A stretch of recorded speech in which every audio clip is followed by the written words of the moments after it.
Hello, Aquarius, Sun, Moon Rising, and Venus signs. Kamusta kayo? Sana po yung nasa mabuti kayong kalagayan. Welcome back po sa Star Tarot. Kung bago kayo rito, welcome din kayo. Thank you sa inyong support. I truly appreciate it. God bless you all. Aquarius, naman sa akin ninyo opportunities. Ayan, a stranger is about to change your life. And may makikilala kayong bago, no, sa ngayon. At that person could influence your decisions sa ngayon, could influence your life in a big time, no? Kasi magbabago or babaguhin niya or tawag dito, magkikreate siya ng pagbabago sa buhay ninyo. So, sabi dito din, exciting times and plenty of action plus a special family reunion looks likely. So, maraming movement, no? Maraming kaganapan sa buhay ninyo sa ngayon, Aquarius, ang mangyayari. There's a lot of things, no, na pagkakaabalahan ninyo sa ngayon. Kaya dapat, ready kayo physically, no? Physically fit and ready kayo with this activities na magaganap. We have twists and turns. Carefully made plans could be thrown out the window as major changes and interruptions surround you. Ayan. So, maraming movement talaga dito, no? Maraming pagbabago even sa mga decisions ninyo sa ngayon. Kasi, meron na kayong mga plano, konkreto na yung plano ninyo, maybe it's ready to roll out na, pero maaaring yan ay may isang tabi ninyo. Maaaring yan ay hindi ninyo muna gagawin yan because there are major changes, no, and interruptions na nasa inyong paligid at maaaring yun ang mga kailangan ninyong pagtuunan ng pansin sa ngayon rather than doon sa mga plano sana na ginawa na ninyo, no. So there is a change of of energy. So make sure you get lots of rest, no, to cope with all the upheaval. Ayan, so dapat talaga tulad na nasabi ko kanina, dapat physically fit and ready kayo. So, ganun din ang reminder sa inyo ng energy na to na dapat handa kayo, no? Make sure na dapat nagkapagpahinga talaga kayo dahil maraming mga changes ang maaaring mangyari sa buhay ninyo sa ngayon. We have romance. Love is set to sizzle. The chance for romance is high for those seeking a connection. Ayan. So, siguro, meron kayo makikilala ngayon, ano? Maaring ito, no, yung stranger na to, baka ito yung magiging romantic partner ninyo. At maaring magkaroon kayo ng whirlwind romance, no? Kaya it will change your life talaga, no, yung taong ito. So, posibleng ganon for some of you, posible din naman na hindi, no? Iba-iba tayo ng sitwasyon. So, possible din na yung iba sa inyo talaga papasok sa isang love and romantic relationship at this time. So, good luck din naman sa inyo dyan. We have difficult times. Be on your guard against chaos as unforeseen perils or emotional upheaval are foretold. Ayan. So, this could be, difficult times related sa relationship, no? Baka yung romantic relationship na to, baka magkaroon ng complication at first, no? Or baka yung stranger na yan na makikilala ninyo, baka hindi na yan single, no? Baka ganon at magkaroon ng problema. Maaaring ganon ang sitwasyon. But, tulad ng sinabi ko kanina, hindi, pwedeng mag-resonate sa iba sa inyo, pwede rin naman na hindi. So, depende sa inyong sitwasyon, ano. So, be on the guard, okay? Be on the guard against chaos, alright? Kilalanin ninyong mabuti muna before kayo ma-in love. No, Aquarius, control yourself muna, control your emotions. Kilalanin ninyo munang mabuti yung taong yan.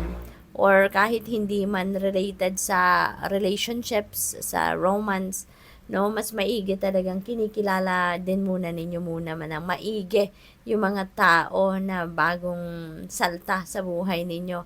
Huwag muna kayo magtitiwala agad-agad, okay? Para maiwasan ninyo ang gulo, maiwasan ninyo yung komplikasyon, maiwasan ninyo yung mga unforeseen na mga kaganapan, ano, na hindi maganda.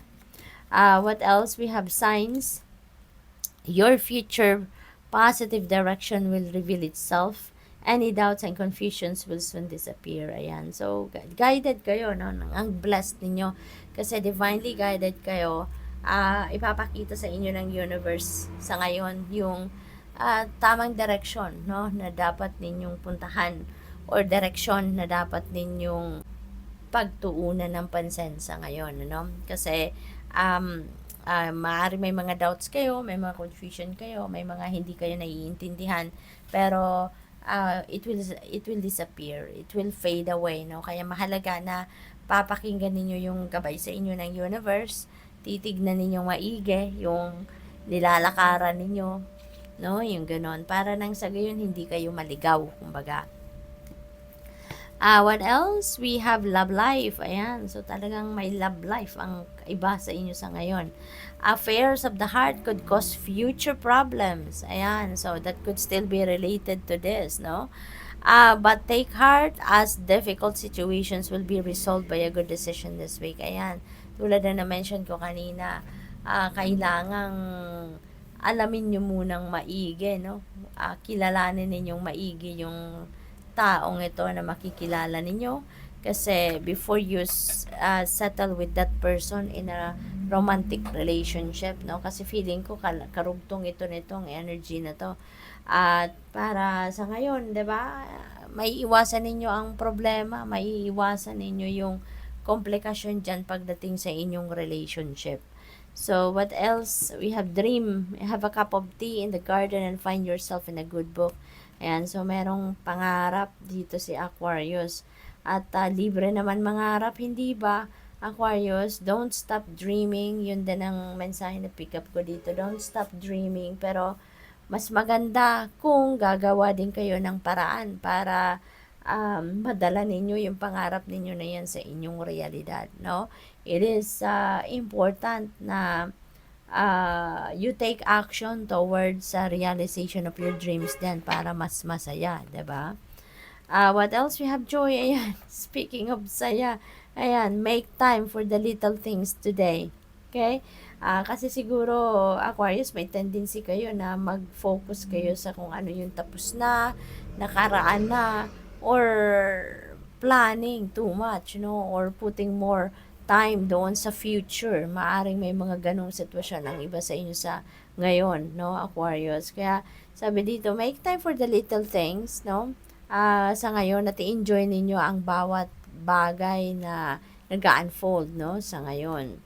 We have shared, the busy bee should still make time for each flower. Ayan, so, it feels like this is time. No, maaring oras ito na kailangan ninyong ibigay din or ilagay din sa iba't ibang parte ng buhay ninyo, hindi lang sa isang area, no, ng buhay ninyo. Ang dapat nagbibigay kayo ng oras, dapat lahat binibigyan para may balanse. We have listen, be alert to soft chiming bells called to nearby fairies. Ayan, so listen, ang feeling ko dito, yung listen na to pertains to your intuition, okay? Makinig kayo sa inyong intuition dahil may gabay, no, na binibigay sa inyo ang universe dito, lalo-lalo na para dito sa mga decision making na gagawin ninyo sa ngayon. So you're being guided, no, through your intuitive through intuitive messages. Ayan. Kaya pakinggan ninyo 'yan. Divinely guided kayo kasi nga binibigyan din kayo ng mga signs, 'di ba? Symbols, synchronicities ng universe. So you're so blessed.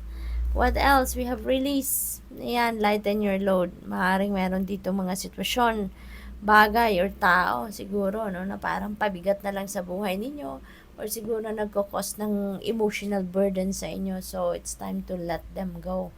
Kung ano man ito nagpapahirap sa inyo, release nyo na yan. Make room for newness, make room for new things, new situations, new people na magsusupport ng inyong highest good rather than magpapahirap, no, sa buhay ninyo. So good luck, Aquarius. That's all I have for you for today. Thank you for watching. Love and light. Namaste.